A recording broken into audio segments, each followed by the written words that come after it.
Good morning. Right, so hari ni kita kembali ke Putrajaya. Kita session pagi ni. Kita LSD. Kita buat endurance punya progression. Okay, sebab bulan 1 kita ada Twin City. So minggu ni, minggu-minggu yang agak sesuai kalau nak test, nak tengok endurance. Siapa nak buat apa, stamina, fitness, semua boleh lagi, sempat lagi, okay. Right, so pagi ni kita dekat Putrajaya. Macam biasa, aku terpaling awal. Okay, kita mula sekejap lagi tapi tak breakfast lagi ni. So kita henjut dulu satu yang ini, sementara tunggu sahabat sampai.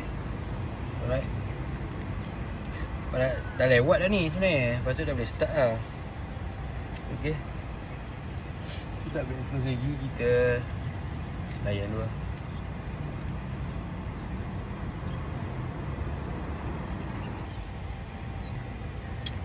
Alright, so kita siap-siap sekejap.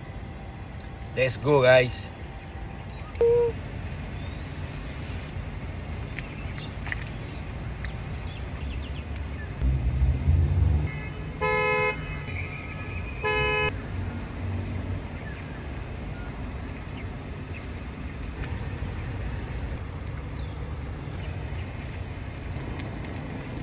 Boleh bro.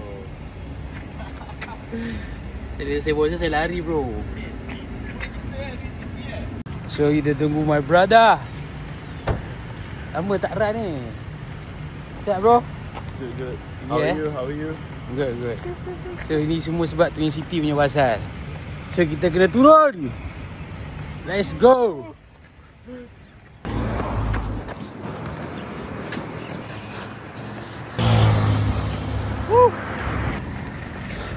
Settle 15. Tak dapat ni. Apa kita try?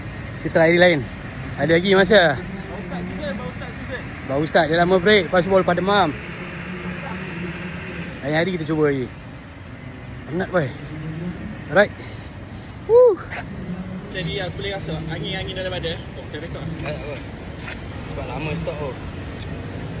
Lepas tu baru baik main Ya.